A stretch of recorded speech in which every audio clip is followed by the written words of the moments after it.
Hi, I'm Ruth Portis. I worked in computing at Fermilab for a long time. I'm now retired, and I'm going to tell you about my part, or what I remember about the birth of the World Wide Web. It came out of high-energy physics. Tim Berners-lee was working at CERN, and in order to organize his thoughts and collaborate with the other physicists and engineers at CERN, he developed a hypertext and a markup language, and then realized that having a standard way in which to interact, intersect, interconnect information at opposite points of an internet connection would be of value to this collaborative field of science that high-energy physics was then, and of course still remains even more so today. I actually met Tim for the first time developing standards for software that we were using on experiments, and was really taken by his ideas of being able to use distributed information. And we were very lucky that he came and visited us at Fermilab,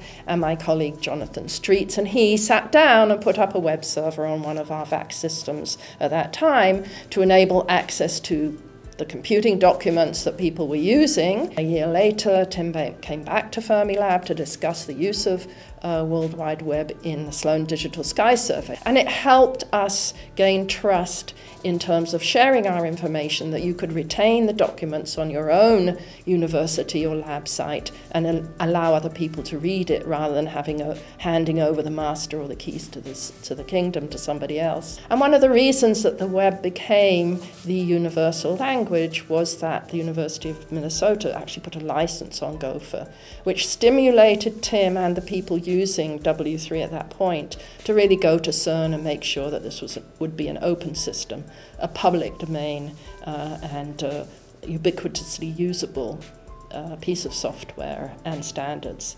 I felt over the years that Tim really had an idea and a vision that this be an open system, that it be democratized for everybody globally throughout the world, and that was reflected in the name that he gave it. And he's really managed to maintain that over the decades, even today, and it's a privilege to be part of the beginning.